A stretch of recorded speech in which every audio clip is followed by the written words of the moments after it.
Hi, I'm Sean Lancaster. And I'm Rebecca Lancaster. We're a couple of over 40 amateur hybrid athletes trying to optimize our fitness and maximize our health. In this podcast, we share conversations about how we're elevating our strength, endurance, and nutrition to do our best to hold off Father Time and live our best lives. Join us as we try to integrate family, faith, and work with our training. This is That Hybrid Life, the podcast.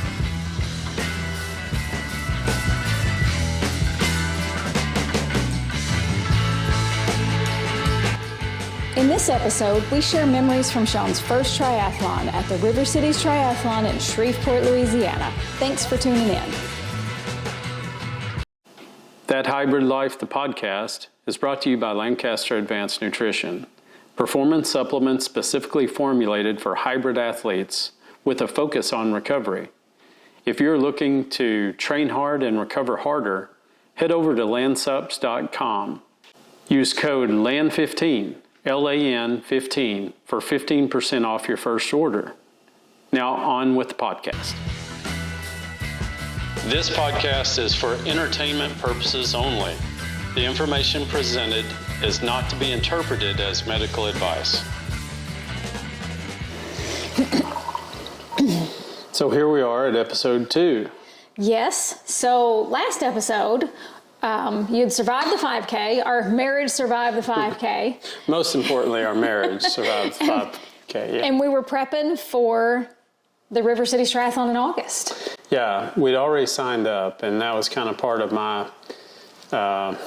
call to action from that health scare. And I'm kind of glad that our audio cut out in our first episode at that point, right? Because honestly, that was getting a little heavy. Didn't mean for it to go, quite that way. So now we can kind of... Sometimes that happens. It does. We can regroup though. Right. And kind of get back on track with talking about that first triathlon for me, which was River Cities Triathlon. We've talked about that already in episode 1 a little bit, but so it's pretty hard to make people fully aware or appreciate. It's even hard for me to remember exactly how awesome that triathlon was. And it all started with the scramble to get in. So it was a really popular race, especially for a sprint. Mm-hmm. And I was kind of hoping you'd pick up and talk about how hard it was to get in. So when that race started, it was like capped at 600. And then they went up to 800. Yeah. And then they went up to 1,000. So they would cap these races because they wanted to keep them fun, wanted to keep them doable. They had people donating things. And let me tell you, the swag at this race was ridiculous. That's kind of what it was known for. It was. And that's why it kind of exploded, I think, was because the entry fee was somewhere around $60 back then. Yeah. And when the time frame we're talking about here is like, for us, this was 2010 or 11, actually. By the time we got to 2011, it had gone up to a whopping $85. Okay, all right. So when you first did it, like back in 03, yeah, and then did it in 04, maybe it was $60 yeah, or something. And that was probably back when it was like capped at 800. 800 people, yeah. Somewhere in there. Yeah. By the time we get to my first go at it, this is 2011. And it is cranking. And it's like 1,200 people. Yeah. And the registration opened on April 1st at like 6 a.m. April 1st, yeah, 5 or 6 a.m. Yeah, Central Time. Yeah. Yeah. And it was a mad dash. It would sell out in 3 hours. So. And the registration process was online, which was actually pretty cool for back then. Yeah. But we lived in a little bit of a rural area, and we had dial-up, right? When I did it, we did. Oh, that's right. Now, flash forward to yours, and we are flying high. We have cable internet. Thank you very much. Oh, that's right. But when you first... Or some sort of internet that didn't, make noises or whatever. Yeah, right.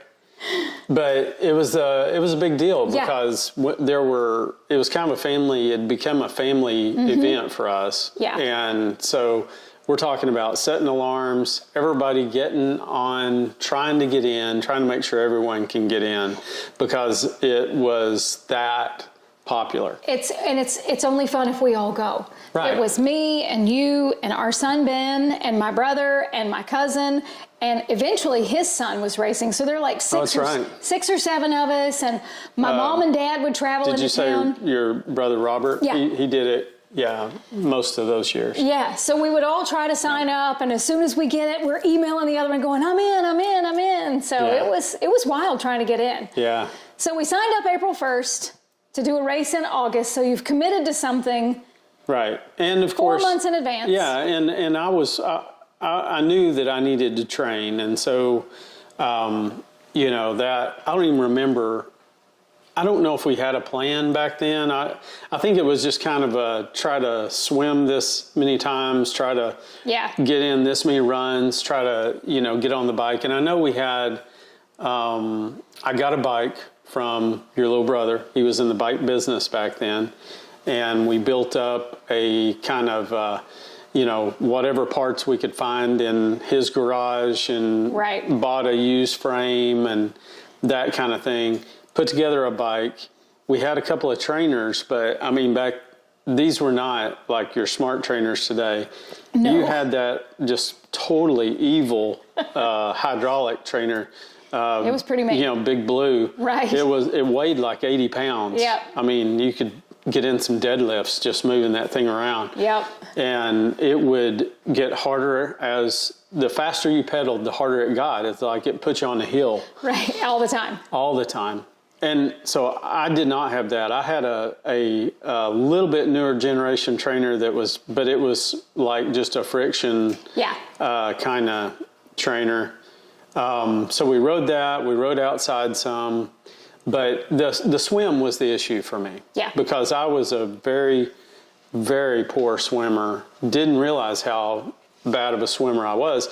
And I think this is the big barrier to entry for most people to get into triathlon who did not come up in like a swim program. Mm-hmm. It's in back then, like in this race especially, and a lot of the races were open water. Now it seems like there's more swim, kind of sprints and stuff. They'll set them up at a rec center and you can swim in a pool, and it's a little bit more approachable.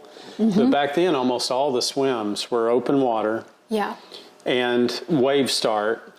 So, I mean, it was kind of intimidating. And for sure. And we lived close to the University of Arkansas in Fayetteville at that time. And so we made a plan. We were members at the pool there. And, I think my goal was to get to the pool twice a week. Yeah. That didn't happen. Right. Life. Right. I think we probably got to the pool 8 or 10 times. Yeah. In that window from like around May to August. And I remember, I don't know if you remember, but the first time we went to the pool, I don't remember much about the training, but I remember the first time because we got in the pool and you had been a swim coach. Yep.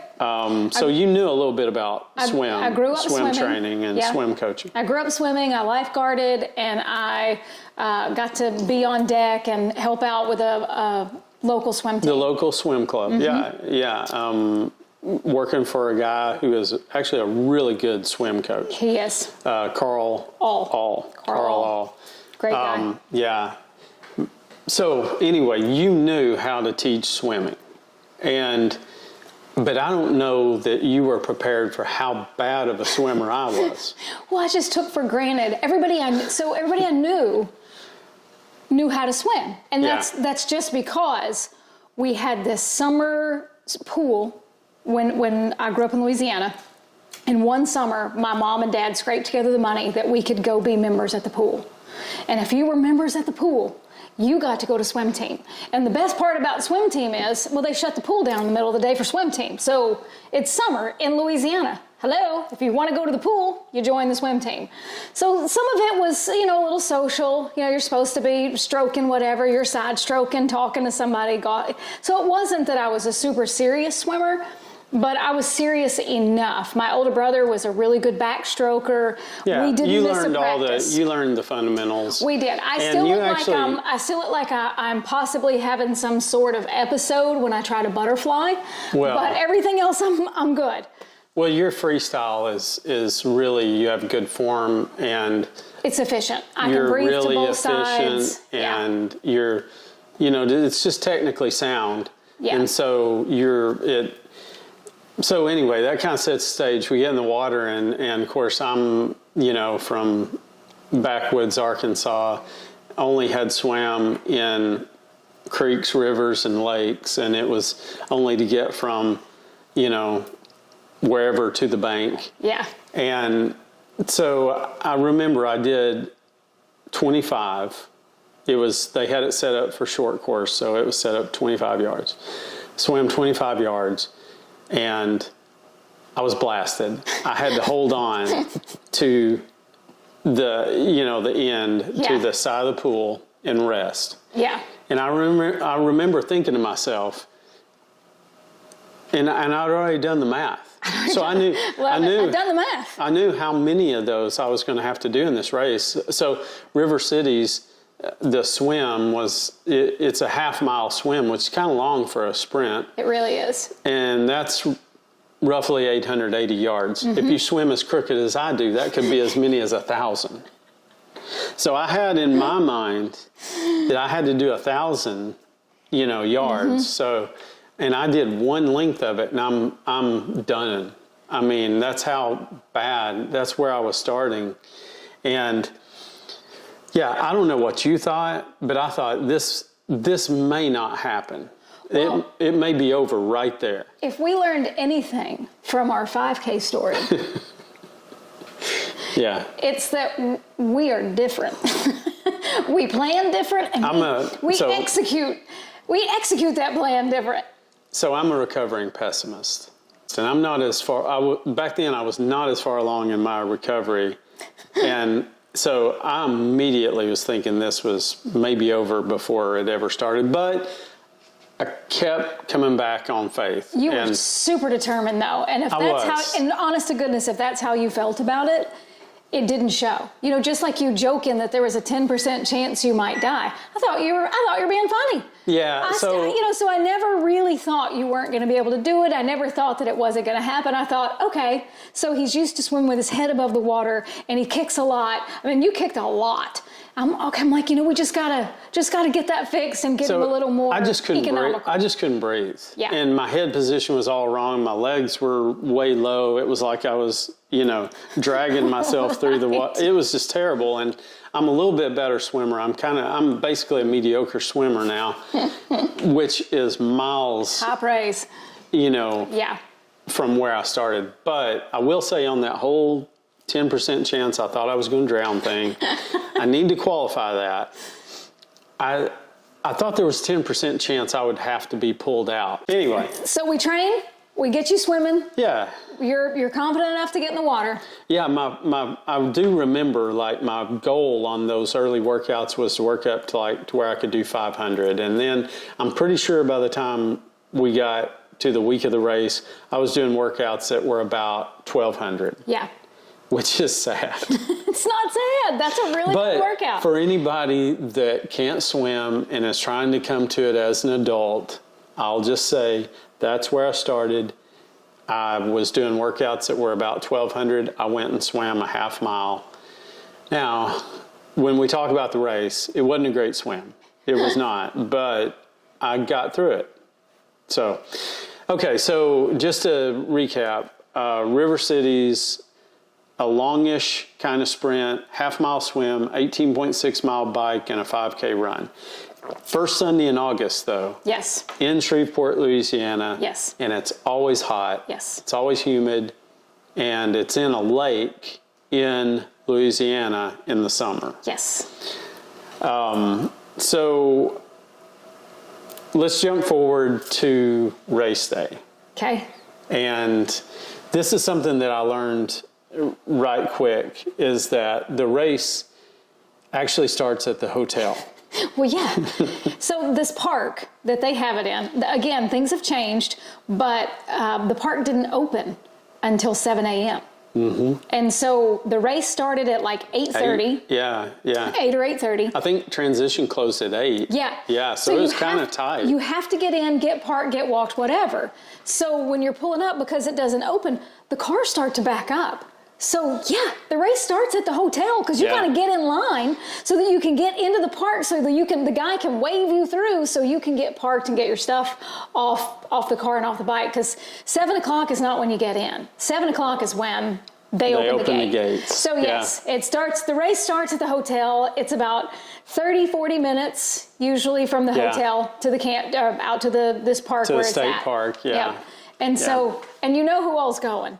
Because, I mean, there are bikes, there's just a caravan. That was really cars. cool to see all those, because there was a race hotel, but not everyone stayed at the race hotel. It was such a big race. And so there was just this convergence and it was in pitch black dark because everybody's leaving to try to get in line early enough to make sure you could get into transition and get your spot set up.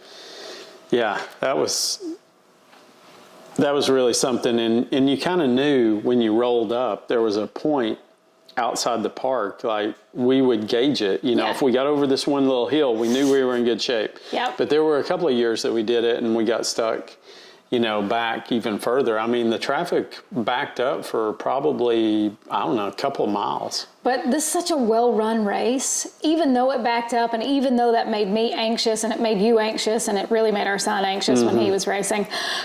You knew that the race director was going to take care of it. You knew that it was going to be okay, that they weren't going to not let you in if there were still cars coming in. So it was going to be okay.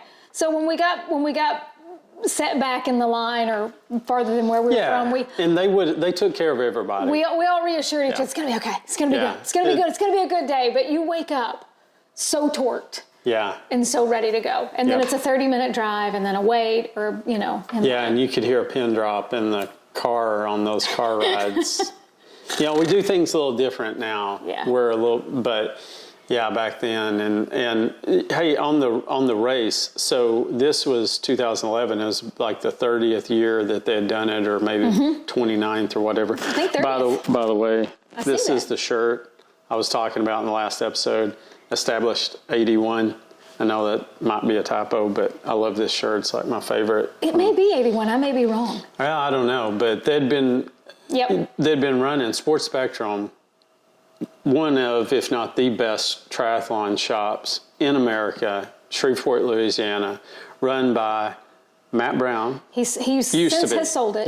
He was owner. It was run by Matt. And he was the race director for many years, including this, really the glory days of the race right there. And he did a great job. Yeah. And okay, so we get to race day, and of course, it's the atmosphere was incredible. They had great music. They had a guy from the time you get there. Yeah, and they had a guy that was doing the announcements. He was just out of this world. He was. He would talk to people in transition, and then he would move over to the swim and holler at people coming out of the swim. He was incredible. And they had lots of vendors set up. It was actually a really good location too, because you had a sandy beach entry, you had some public restrooms, which were really hard to get in, but there were lots of porta potties too. And that's another thing. If you're new to triathlon, it's pre-race, it's all about getting to the bathroom. Get your stuff thrown in transition. And then get in line. Because you got to get your business done before the gun goes off. Before the gun goes off. Yeah. And so anyway, we lined up and honestly, this is kind of making it all about me or whatever, but this is your story. I know, but I don't really remember what your race was like that day. No idea. Yeah. It didn't matter. You were, anyway. But I do remember the swim really well for me because it was so awful. So I'm in the 35 to 39 age group, I think, or maybe 40 to 44. Nope. 35 to 39. I don't think I'd turned. Yeah, but you erased your birth year, so it would have been 40. You would Maybe. have just moved Anyway, out. I was in a big wave, about 120 guys, and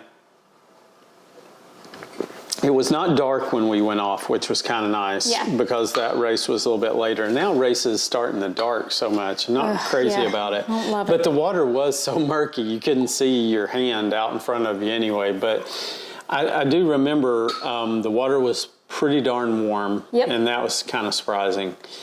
But I also remember looking, and you swam from one bank, and the turn buoy was almost to the other side of the lake. It depended on how dry it had been. But Right. Yeah. And I remember thinking, am I going to have to get out and run around that on the other side? Because it looked so far. It was probably only about 300 yards or whatever. Yeah. But that looked like 10 miles to me at that state of my, swim development. But somehow I was actually kind of psyched about it. I got caught up in the excitement, and we had talked about strategy of trying to stay out of the pack, and so you don't get so much interference and so much jostling and wrestling. And for whatever reason, I did get kind of towards the back, but I got too far to the inside, or maybe I was psychologically, I was like, I got to shorten this thing. Got to shorten it. Yeah. Shortest distance. Shortest distance I can. And all I remember is it was like a wrestling match, the whole swim. Yeah. I mean, the group behind me came up, and I think I was probably trying extra hard to try to keep pace. And so anyway, I think I came out of the water, and again, this is like 880 yards, so about 800 meters. And I think I came out a little over 20 minutes, 21 minutes, something really slow. But I didn't know what was happening, but I was hypoxic. I had been so oxygen deprived. My diaphragm was spasming. Never happened to me since, had never happened to me before. So that's great. Your first triathlon, you got this thing going on. And I was seeing spots. I mean, I was so lightheaded. I mean, somehow I made it to my bike. I get my bike. I'm headed out of transition. And that's the last thing I remember until I look up and I'm almost hitting a mailbox. I'm in the ditch, and I got to somehow I didn't wreck. I get back on the road, and I think everything was good. Everything worked out. I think at that point I finally got caught up on my oxygen intake, and the rest of the day was actually pretty good. Yeah. So You hit the chute. Yeah. So and I do remember that man, those finish line feels. It's a real thing. It is. And they did such a good job with that. Yeah. The volunteers and the music and the way they had the chute oriented. At that time, you ran through sand. Yeah, you ran down to the beach. Yeah, so you ran all the way to the beach, and I remember that was kind of a struggle. Running in sand is not. And you want to look good for the finish line photo, and you're in sand. And you're in sand, and it did not look like Baywatch, And I was still a little bit overweight at this time too. I'd come down about 20 pounds, but I still had about 20 to go, and you can't. So that's another thing about being a triathlete. Humility is out the window. There's no modesty. There's no humility. There's no modesty. Modesty is a better word. It is what it is. Yeah. And you're and it's actually it's kind of great. And no one cares. No, they don't. They really don't. And so if you're self-conscious, just don't even worry about it. Yeah. Because everybody's in the same boat. Yeah. And of course you've got the guys that are wearing with their Ironman tattoos. 8% body fat. And there were a lot of those guys at this race. Yep. There were so many Ironman tattoos on the back of calves. Yeah. I was like, what is this? This race was one of those races. Yeah. But again, the swag was amazing. You'd get $200 worth of stuff, and it was good stuff. Well, and sunglasses and tri bags and transition bags, and you get a race shirt, but you also get a T-shirt, and you get it was nice. The It was history, first class. the history of the race, and maybe its location, because you were close to Dallas. Yeah. Not far from, at that time, Memphis was a little bit of a hub, I think, and people would come down from Chicago. Yeah. To do this race. Yeah. St. Louis. But so there was a lot of competition there, but there were a lot of beginners like me too. So we went to that race probably starting in 2011 every year until like 2017, 2018. Yeah. And that was the most consistent race we did. Yes. And somewhere in there, we lost our minds, and we were like, you know what we ought to do? We ought to do a half Ironman. So we threw a couple of Olympic distance in there for good measure, because you build up to it, and then we sign up for Ironman. Was it Ironman Florida 70.3, and it was in Miami, or was it Ironman Miami? I think they called it Miami. Okay. Yeah, because the Ironman Florida that's 70.3 is up in the Panhandle. Yeah. Okay. So it was actually Miami's race, and it was a very cool race. And just kind of the way that works. I think anybody who does a triathlon, I think it gets in your blood. It just does. Because then you're like, and then I know you'd kind of been following it, but as a family, we started watching like the NBC. It wasn't live back then. No. It was like a rebroadcast, It like happened a in month October, later. and you watched it Yeah. 2-3 months later. Yeah. And so of Kona. Yeah. And Ironman World Championship. And so so that automatically became the dream. Yeah. I won't say it was a goal, because I didn't really believe Right. at that point, but it was a dream, and it took a few years, and we were busy with some other things, coaching Ben's soccer and going to his stuff and doing the things you do at that stage in your life. But we did sign up for Ironman 70.3 Miami in 2016, and I believe this is really the first time we took on a structured training plan. Yes. I like to plan, but I don't execute the plan. Planning is the fun part. You sit down with a piece of paper or now Excel, and you plan it all out, and then I go, well, that was a lot of fun. And then I just go do whatever. Or now you get a AI-driven app, Right. that learns everything about you and tells you exactly what to do. What to do. It's Right. wonderful. Right. But back then, it was a little different. Right. And there actually weren't that many coaches back then. No. So we knew through your brother, Yep. some elite coaches. And so we had access to some pretty high level coaching information. Right. But we did not have a coach. We Right. did not have a one-on-one, No. traditional kind of the way a lot of people are coached now. So we were just trying to figure it out. Yeah. So we did. We put together a plan, and instead of just putting it together and then going, well, that was really pretty, and walking off, we actually tried to stick to it. Yeah, it was like a 16-week too. Yeah. I mean, we started It was a big deal. pretty early, and we knew that we needed to build some volume. And really, I think I remember us being pretty dedicated We to were. it. I think we hit the workouts, maybe shorted the swim a little, but Yeah. that's a logistical thing. I'll always short the swim. It's hard. Swimming is a production. I think, Yeah. you load up all your gear, and you have to actually go somewhere, running or biking. You could leave from your house. You got to load up all your stuff. Or get on the trainer in your house Right. if you're just doing a bike workout. Well, and you have to find the hours that the pool is open, or that the lap swim, it's cold if you're swimming in a competition pool. I hate to be cold.